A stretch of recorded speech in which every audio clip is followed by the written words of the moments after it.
turn this light on. Oof, it's pretty rough. Highlights and everything. Hey guys, Nips.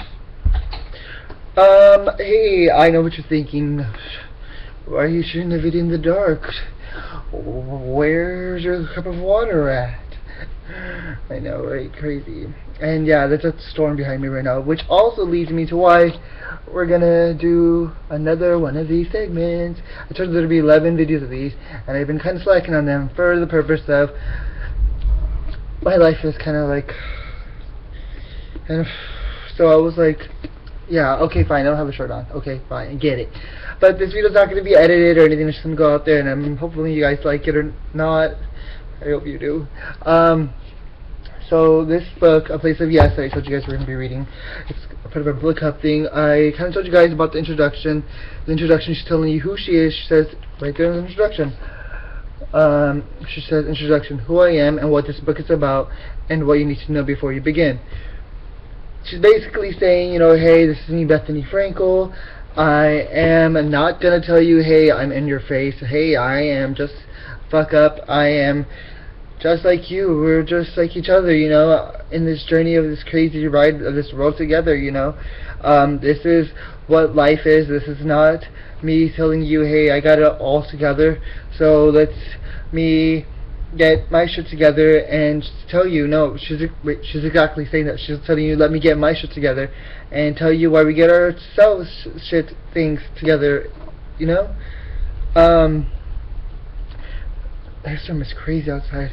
So that's what she's saying. Because she's telling you that, you know. She's like, look guys, this is crazy. My life is like, what is going on right now?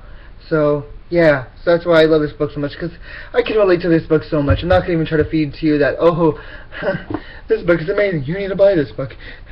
Amazon, BethennyFrankel.com. I'm telling you, this book is amazing because it helps me through life. Every time I look at a shitty moment in my life, every time I'm going through something shitty in my life, something really crazy happening, something that's telling me what the hell, something that I need to come from a place of yes, that I need to do something the right way. This is me doing the right thing. This is me trying to do the right way of things. Because I'm not the best adult person. I'm not the best at doing things. I'm not the best at knowing what is the best. The only the best I know is coming from a place of yes. And coming from a place of yes is letting me know that, well, you gotta go with your gut instinct. And doesn't mean you always have to say yes to everything. Just like Bethenny says, you know, Bethenny's saying that. It is May 26th in Texas, and there's a crazy storm all over the place in Texas. So if you're wondering about the lightning, that's what it is. Hopefully the power doesn't go out and stuff. You know, that's what she's saying, and then she's saying about the chapters that are going to be here and what you need to know, what's going to go down in the book. You know, get ready for, grab your pen and paper of life, because your pen and paper of life is this and this, and you gotta write down your notes through life, you know. And she says there's the chapters are break the chain, find your truth, act on it, everything's your business, all roads lead to Rome, go for yours, separate from the pack, own it, come together, and celebrate is the last chapter. But we're gonna go to chapter 1 today. Since, you know, I kinda tell you about the introduction, because, you know, she's telling you about what's going on and stuff. And the introduction, she always has these cute quotes right here in the book too.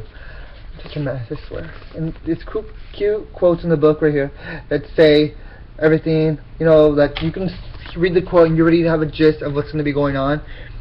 And everything wants to be noisy today. In the book, she says, the quote is saying, it's like, when you're going through something like this, you're like, it's life-changing, but you don't know it's life-changing. You just feel something's going to happen, something greater than what you already are going through, you know, something for the greater good.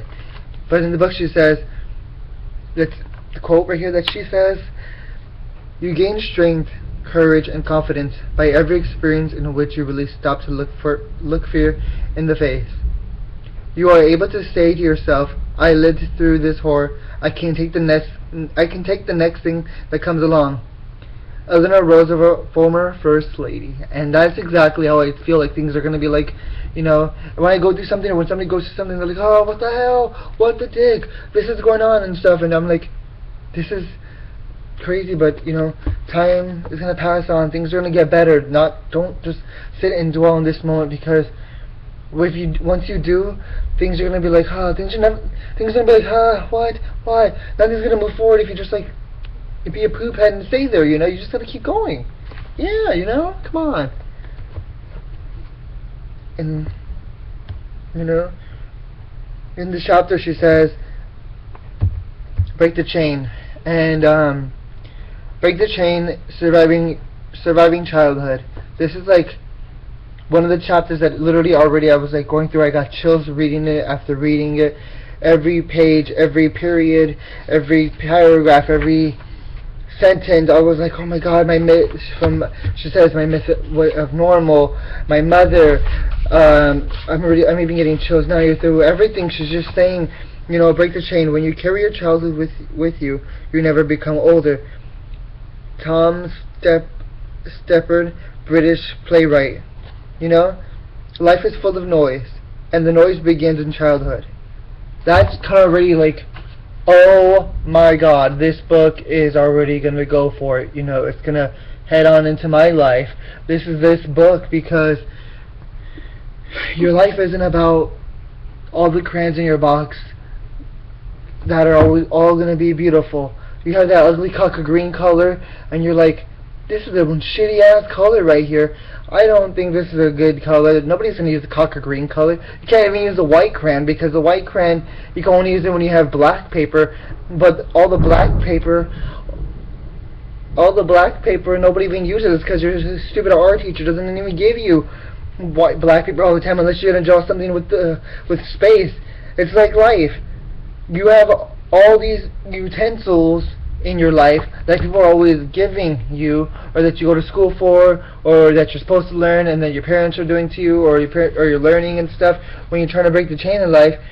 And then you're like, all these things are happening to you. Is this a good metaphor? I hope it is. You know, all these things are happening to you, and you're like, you know, things are cool. This is a good box of crayons. But then you're like, is it really though?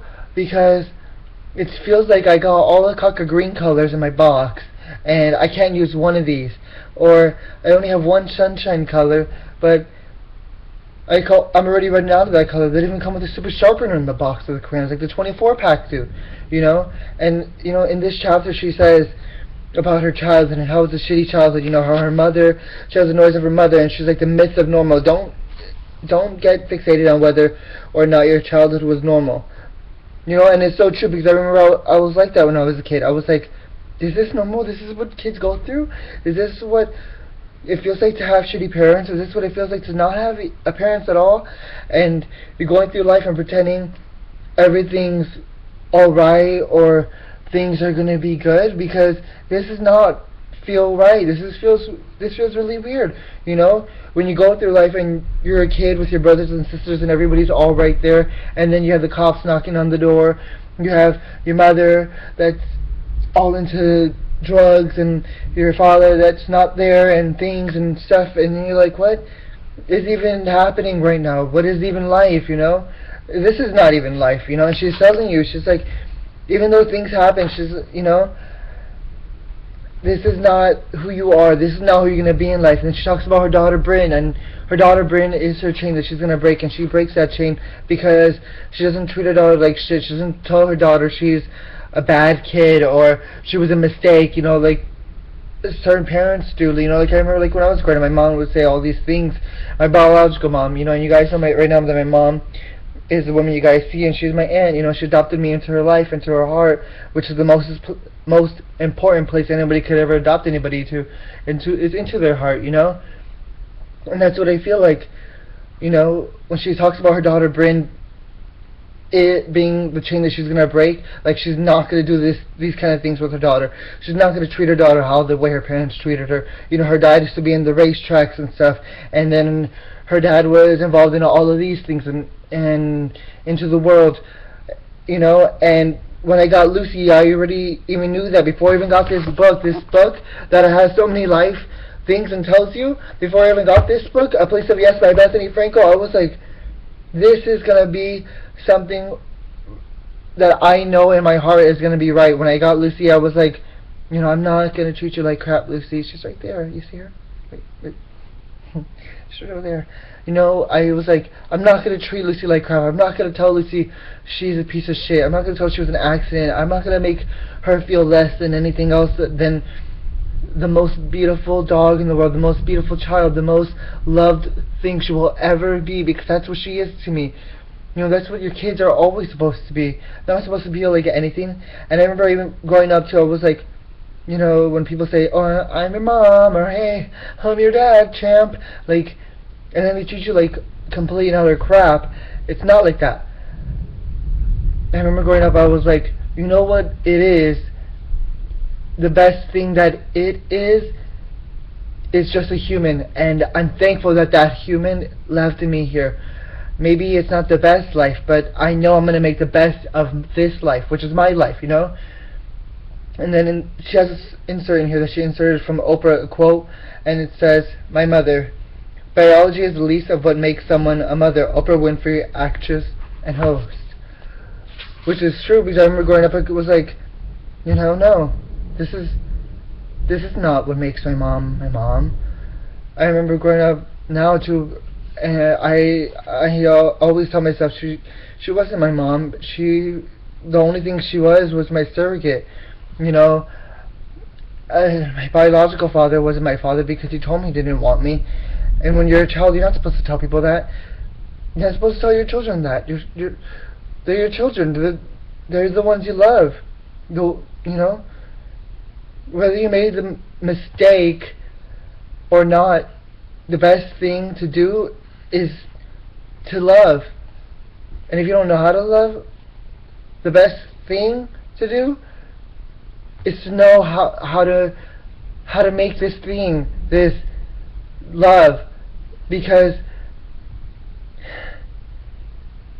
it's a funny thing, breaking the chain, I remember I was like crying when I read this part. She's like, Ramona's comment brought my worst fear to light. Could I break what she couldn't? Could I make a relationship last? Could I ever be happy? My mother did give me some gifts. Despite her selfish nature and her inability to act like a responsible parent, she truly adored me, and knowing that was worth a lot to me. Sounds familiar, like someone. In many ways, I think I baffled and amazed her. She used to say that she wanted to come back. She used to say she wanted to come back her next life as me, and that was special. She convinced me that I had a star above my head. Something about that image stuck with me. It was the most important thing that she ever gave me. But adoring your child isn't apparent. You can't just love your child when you feel like it, when things are going well, and then forget about her when times are tough, or you want to go out and party, or go to war with whatever man currently supports you. It's like, how did Bethenny know my life was happening like that? How did she know things were going on like that? She didn't, because this is her life too. She's telling it real like it is, like how things are going, And she's saying too, the stress of living a lie. Sometimes I try to imagine what it would do to a person to live a lie, to keep a secret, like an eating disorder, or never to be able to confess it to anyone. When a big portion of your life is a secret, what happens to you? What breaks down? What falls apart? What hardens and keeps others out? And I remember going through something like that, like eating, not eating, going on days just like binge eating pizza. I'm like, I don't know what's going to be right next to me. I just know that all these other things are going on, It's not like saying, oh, I can relate. I'm going to tell you everything that I can relate to this book. I'm telling you, like, it's just crazy because breaking the chain isn't just breaking the chain from your childhood, breaking the chain from your next life, breaking the chain from all of the lives that have happened, like all of the things in your life that are like, oh, this is bullshit. You know, my real father. It doesn't matter who my real father. It doesn't matter who my father was. It matters who I remember he was. Anne Sexton, poet. Who influences a girl more than her mother? Arguably, her father. You know, all this stuff about talking about her dad and her mom, her dad was in the Kentucky Derbies and everything else, and her stepfather. My action is an issue. My action is an antidote to despair. You know, all this stuff, like, you know, break the chain through your lives. And my daughter, I have enjoyed life a lot more by saying yes than by saying no. Sir Richard Branson, entrepreneur. Harvey Brin changed everything. Suddenly, everything I ever thought or believed about my parents, I saw through a different lens. I could see how they were hurt, why they screwed up, where they came from, how their own noise got in their way. I got softer, less angry. You know, she says like all these amazing things, how you can be a different person, how things are going to be okay, how when you take these lessons and how you take this life that you're given, and then you're like, this is not my life. This is not supposed to be my same life. This is insane how this even is my life. You know, things like that. And I remember I was like, yeah, you're right, because, you know, in coming chapters she's going to talk about like how she did break the chain, how breaking the chain, it doesn't matter to me anymore that my parents came from a place of no. Maybe that's not totally true. It does matter to me. It does. Maybe that's not true. It does matter to me. Thank you. But it doesn't hold me back anymore. It doesn't hurt my soul anymore because I broke the chain. You can't look at your past. You can look at your past, recognize the noise, and hold, and know. You can't look at the noise and how it's holding you back and choose to go a different way. Because when you're going through crazy shit like an eating disorder, crazy parents, not having any money, not even knowing if you guys are going to be able to sleep somewhere, and all these things in life, you gotta just realize you gotta just make your own life your life. Even if you're young right now, and I know a lot of you are young, and I know a lot of you are going through so many things like me or not me. You can even be like me or not like me. Your life is pretty good right now. You're just like having a bad day. You're like, you click on this video by accident. You're like, oh shit, this has to without her shirt.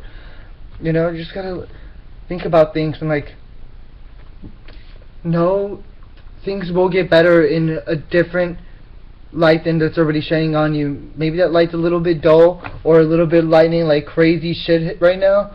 But things are going to get better because it's up to you to break that chain and say, I'm in charge of this life, and I'm coming from a place of yes, not a place of or a place of no, because someone else can come through something differently and say, you know what, I can take charge of my life. And someone else can do it and come out of it great and still smile, and sometimes you'll have a bad day just like all of us, then why not?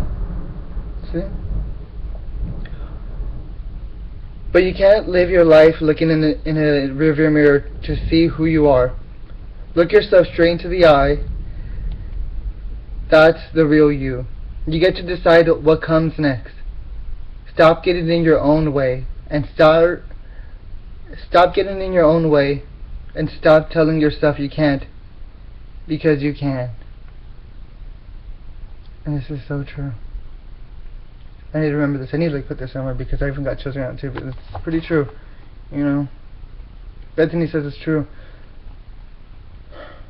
Stop getting in your own way and stop telling yourself you can't, because you can. That's why in life every day I wake up and I'm like, I never tell myself, oh, I can't find another job. I just lost this job. Things are not going to go great.